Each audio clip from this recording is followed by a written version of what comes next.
merci. Je commencerai cette vidéo par merci. Merci à vous, mes abonnés ou non abonnés, qui m'ont conseillé, qui m'ont poussé à regarder Hunter x Hunter,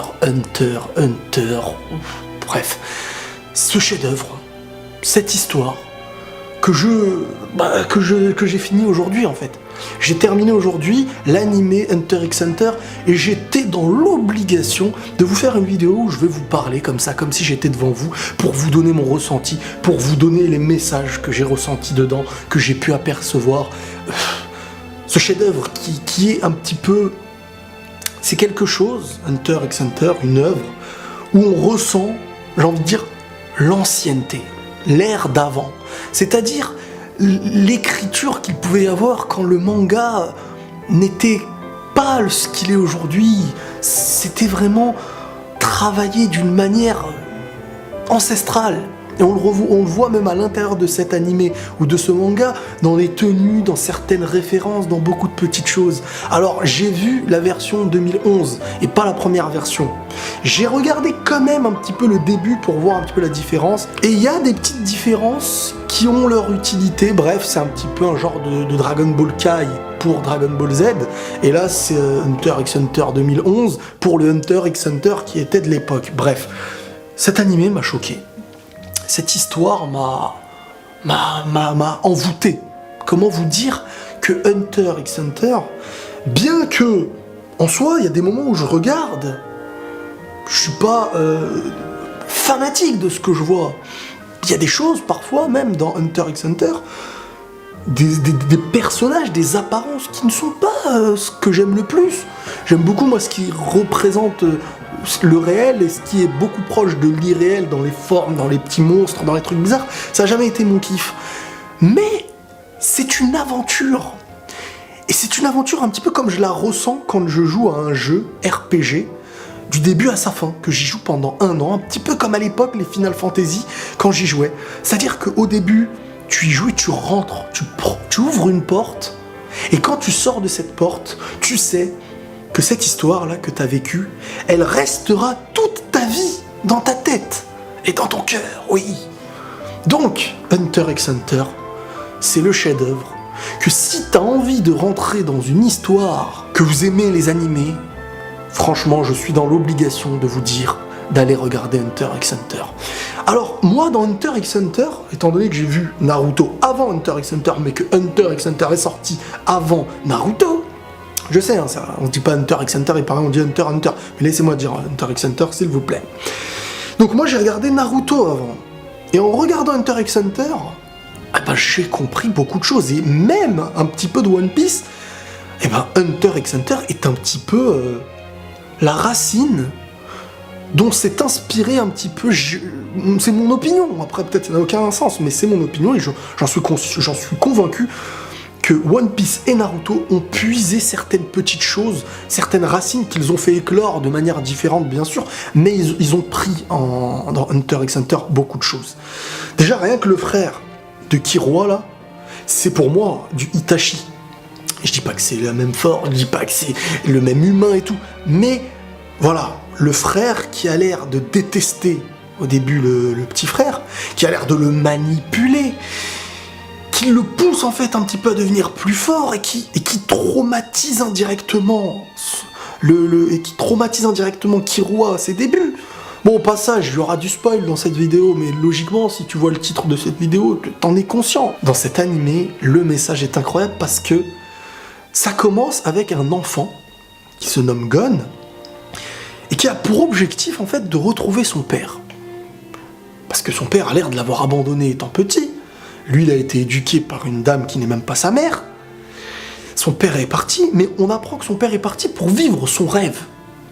Et le petit Gon, au lieu de se dire « Mon père m'a rejeté, limite, je vais lui en vouloir et tout », on a un personnage dans cette histoire d'une maturité. C'est fou, il a une maturité tout en étant enfant, tu vois. C'est c'est le petit mélange qui fait que Gon est un personnage attachant, intelligent, puissant. Il a vraiment... C'est la pureté qu'on donne à certains héros dans les œuvres. Et lui, en fait, il se dit, si mon père a pu abandonner son fils pour vivre ses rêves, c'est que ses rêves doivent en valoir le coup. Et donc il part avec le même objectif que son père, celui d'être un hunter. Un hunter, c'est quoi? C'est un gars rempli de privilèges parce qu'il a atteint un statut, et il peut faire plein de choses, il est très puissant et tout ça. Dans cette œuvre, il y a aussi plein de créatures assez bizarres. Et cette aventure d'aller retrouver son père le mettra face à des péripéties qui me rappellent One Piece. Ça veut dire qu'on te donne un objectif final, mais l'objectif final, en fin de compte, la joie de l'obtenir n'est pas réellement d'être face à celui-ci. Et moi j'ai toujours dit ça par rapport à One Piece, j'ai toujours pensé, même si certains ont dit que le créateur a dit que ce n'était pas ça, j'ai toujours pensé que le vrai trésor, c'est celui qui y mène. Et ça, on l'apprend bien dans Hunter x Hunter, et j'ai kiffé. La fin de Hunter x Hunter, l'animé, j'ai vraiment kiffé de malade, parce que quand Gon retrouve Jin, son père, déjà, il l'appelle même pas papa, il y a une relation qui est étrange. Le père n'est pas « Oh, fiston, super, je t'aime, nanana ». Comme si, en fin de compte, on est heureux intérieurement, on est étranger extérieurement. On a des projets toujours, on est loin de cette réalité, on est encore dans l'accomplissement de quelque chose. Et la fin de l'animé n'est en fin de compte, j'ai envie de dire, que le début d'une histoire qu'on ne connaîtra peut-être jamais. Mais c'est ça qui est beau. La boucle n'est pas bouclée. On apprend que le plus grand arbre dans lequel il retrouve son père au sommet n'est en fin de compte que un arbre enfant, en fait. C'est un arbre qui n'a jamais pu éclore au maximum. Il n'a jamais pu être l'arbre qu'il était limite destiné à être. Mais cet arbre-là, c'est l'arbre le plus haut qui existe. Sur Terre ou pas, mais je crois que c'est sur Terre. Et on apprend qu'il y a un autre monde qui est encore plus vaste, et qu'à un moment donné, les fourmis chimères là, viennent de ce monde qui est encore plus vaste. Et ça nous fait comprendre beaucoup de choses, de la diversité. Et je vous disais, et si on ne s'est pas attardé très longtemps sur les retrouvailles de Gon et de son père, c'est parce qu'en fin de compte, on s'est attardé sur l'explication du vécu de chacun, de leur projet. Parce que cet animé, il nous fait voyager. Et il nous donne le message en nous disant, les gars, c'est le voyage et ce que vous allez trouver dans ce voyage qui compte. Ce n'est même pas le trésor final que vous voulez obtenir qui a un sens. C'est comme dire, ce n'est pas le métier dont tu rêves d'avoir étant petit. C'est tout ce que tu vas faire pour y arriver.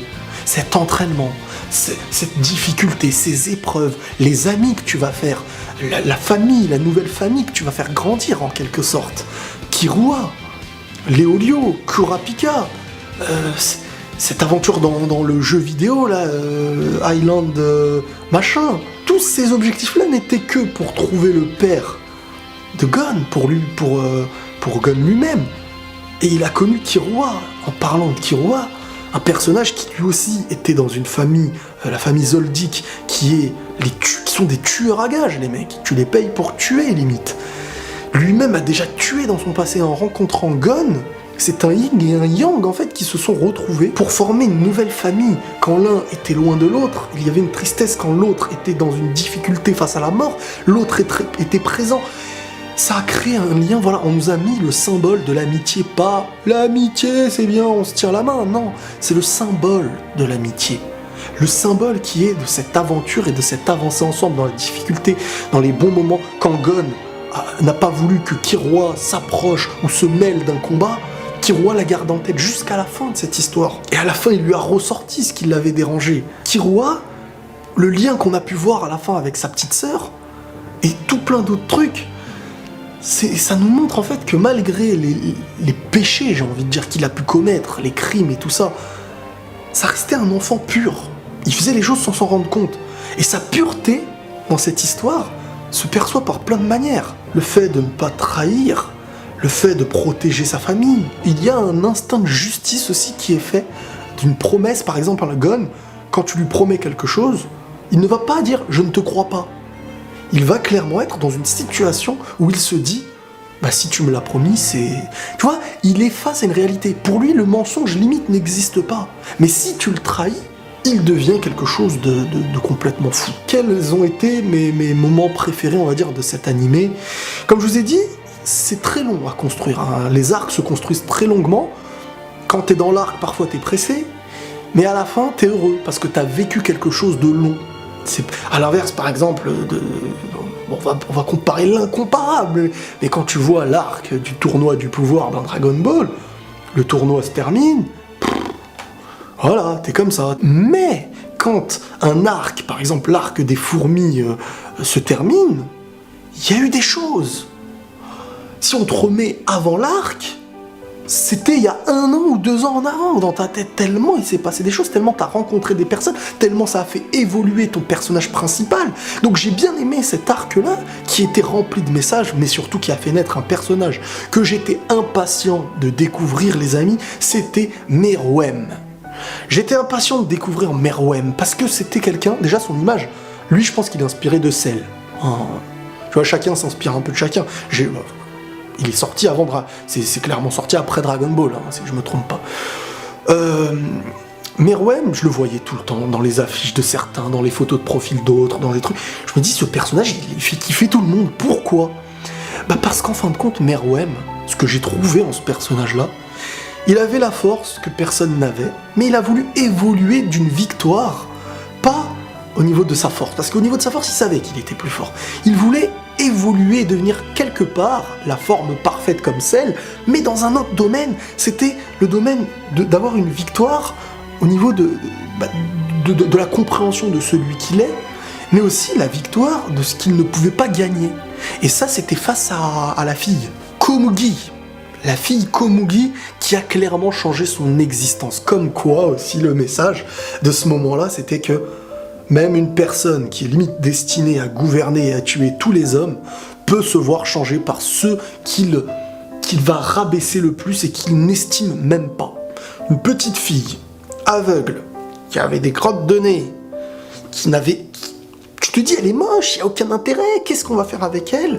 Et ben c'est le roi Meruem, qui était au-dessus de tout sur le moment, qui s'est lié d'attachement par son total inverse. Pas la même race humaine et l'autre fourmi chimère machin, pas les mêmes objectifs, pas la même puissance, c'est le faible, le fort. Tout simplement le yin, le yang, et il s'est voué d'un attachement qui s'est fait progressivement et d'une manière très très belle. C'était pas « waouh, je l'aime », et c'est ça que j'aime bien moi. C'est que on est en dehors de tout cliché qui est de l'amour, je la trouve belle et ça y est, c'est non. C'était vraiment le véritable amour qui s'est transmis entre eux. C'est celui d'une personne qui ne te voit pas, qui te respecte et qui limite se sacrifie pour toi. Et ils ont joué ensemble à leur jeu, ils ont joué à leur jeu d'échecs machin asiatique, ils ont joué.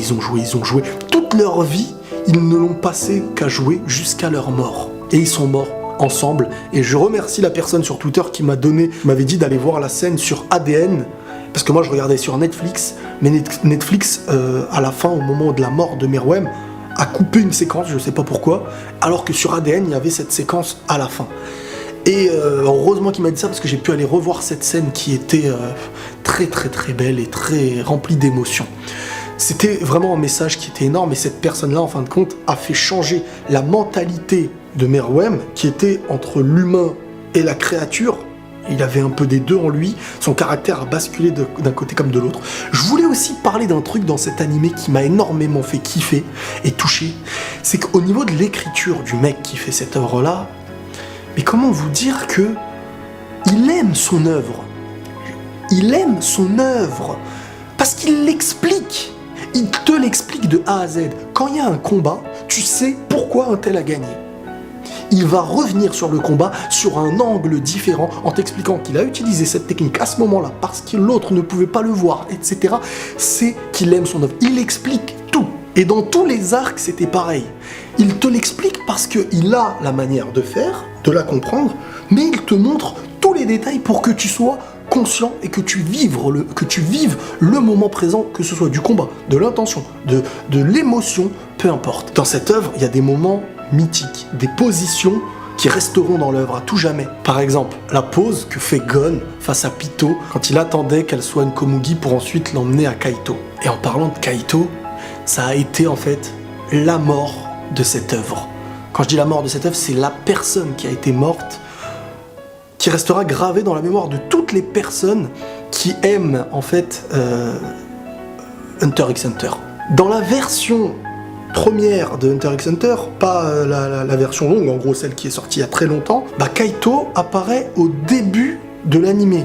Alors, si je me souviens bien, je n'ai pas le souvenir, peut-être que c'était le cas aussi dans la version remasterisée, là, celle de 2011, mais j'ai pas l'impression que Kaito, au début, on le voit. On l'apprend dans le flashback annoncé par Kaito lui-même, quand il lui a dit « on s'est pas déjà vu là-bas », ou je sais plus si c'était Gon qui avait dit à Kaito. Kaito représente celui qui a sauvé Gon étant enfant, mais Gon n'a pas pu le sauver étant adulte. Et ce sentiment de Gon qui l'a fait grandir en fait en quelque sorte dans sa puissance, dans son mental, etc. C'est le lien en fait qu'il y avait aussi de Kaito à son père, Jin, père de Gon. Dans cette œuvre, on n'a pas peur de faire mourir aussi. Et on n'a pas peur de faire tuer des gens devant toi. C'est-à-dire qu'à un moment donné, ne sois pas choqué. Si tu vois le héros face à un méchant, tu te dis non, il va pas le tuer. Il est pur, c'est quelqu'un. Non, il le tue, il le démonte devant toi en lui mettant 70 patates au sol. Tu vois, il y a du sang, c'est pas censuré par rapport à ça aussi. On est vraiment, comme je vous dis, dans une histoire très très bien écrite, très très bien écrite, et franchement très très belle, avec un objectif, une avancée. Moi, je suis dans l'admiration de cette œuvre, même s'il y a des points qui ne m'ont pas forcément fait kiffer, même s'il y a des épisodes que j'ai regardés sans les kiffer, mais c'est l'œuvre en fait, c'est comme la vie, tu vois, dans la vie il y a des moments que tu n'aimes pas, des moments que tu rejettes, mais l'objectif c'est de te souvenir et de faire en sorte que la globalité soit belle. Et dans cette œuvre-là, c'est ça le truc. On va un peu parler d'Hisoka, les copains. Hisoka, c'était aussi un coup de cœur, ce personnage. Je pense que tout le monde aime Hisoka. Enfin, même ceux qui ne l'aiment pas veulent qu'il soit là. Enfin, Hisoka, c'est le hunter, un petit peu le clown. Et ce personnage-là, il est le méchant, mais qui ne va pas te tuer bêtement, en fait. C'est-à-dire que si tu n'es pas puissant, il n'y voit aucun intérêt. C'est-à-dire que lui, il est tellement fort qu'il veut affronter toujours quelqu'un de fort. Le regret que j'ai, c'est qu'on ne le verra jamais se battre, enfin peut-être qu'un jour, peut-être qu'il y a une suite en scan, je ne sais pas, qu'on ne le verra pas se battre contre le chef de la brigade araignée, machin. Et Hisoka, c'est le personnage qui vraiment a fait partie aussi... Moi je pensais vraiment qu'on allait voir Gon versus Hisoka à un moment donné. Parce qu'Hisoka c'est celui qui n'a peur de rien, et celui qui a traumatisé un peu l'enfance de Gon, mais qui l'a excité en même temps de sa joie, pour le rendre un petit peu... Il participe aussi à celui qui lui fait gravir les échelons, en lui prenant même à un moment donné son petit badge, quand ils sont dans les épreuves du début, l'autre doit lui rendre. Il y a... C'est comme je vous ai dit, ça me fait trop... Cet animé m'a fait penser à quand je jouais à des RPG que j'ai kiffé à l'époque. Des moments où tu trouves un objet au début, tu dois le donner là-bas à ce moment-là. Tu vois, il n'y a rien qui est laissé au hasard. Et ça, c'est fort, et c'est ce que t'aimes dans une œuvre parce qu'elle te montre qu'elle est bien faite. Quand tu es dans un endroit, que tu vois au sol quelqu'un de mort, par exemple, dans l'animé, tu avances, à la fin de l'œuvre, tu apprends que celui-ci fait partie d'une chose qui a créé la cause de ce que tu es aujourd'hui. C'est ça qu'on aime. C'est pas on écrit des combats à la suite. C'est qu'on écrit une histoire qui restera gravée dans la mémoire de celui qui la regarde. Alors, je pourrais parler d'un million de personnages. Peut-être que je ferai des vidéos l'histoire de certains personnages. J'en ai déjà une en tête, c'est celle de Mon nom est Meruem, ou l'histoire de Meruem. Je sais pas quel type encore de format ça va donner ou je vais faire. Mais il y a des personnages tellement... La mort du président des Hunters, là, les amis. Tu vois, il se donne la mort pendant le combat. Et la discussion qu'il y avait avec Meruem à ce moment-là, quand Meruem lui dit « C'est dommage, je ne veux pas me battre ou te tuer. Tu fais partie de ceux que j'aurais laissé en vie parmi les humains. » Tu vois, il voulait limite purifier l'humanité à sa manière. Ça me rappelle un petit peu dans Naruto aussi, ça, avec Pain. Enfin bref, voilà mon retour par rapport à cet animé. La vidéo risque d'être peut-être plus longue que d'habitude. Mais fallait que je vous fasse un retour, donc on va essayer maintenant. C'est dur, c'est un long combat, mais je vous le promets à chaque fois, mais on va essayer quand même de reprendre One Piece parce que ça vaut le coup, je sais. Et il faut que je puisse vous en parler et partager ça quand même. C'est quand même l'objectif, hein, à partir des années 2000 jusqu'à je ne sais quand, d'avoir vu Naruto, les Bleach, One Piece et tout ce qui s'ensuit de grosses œuvres en fait qui en ressortent, même s'il faut voir les petites et j'en connais beaucoup, mais ces œuvres-là, j'aimerais quand même être à jour dans One Piece. Voilà. Bon, bah merci en tout cas les amis pour cet animé, ce manga qui est magnifique. Hein. Ouais, j'avais le t-shirt, petite anecdote, ce t-shirt je l'ai depuis longtemps, avant même que je regarde Hunter x Hunter. Et je le regardais sans savoir qui était qui en fait. Et aujourd'hui, eh ben, quand je regarde ce t-shirt, là, tout à l'heure avant de le mettre, j'ai regardé tous les personnages, tous les détails, et ça m'a remémoré toute cette œuvre, et c'est beau, ça fait plaisir. Voilà. Les amis, prenez tous soin de vous. On se retrouve pour une prochaine vidéo. Likez à fond, abonnez-vous, et la paix sur vous.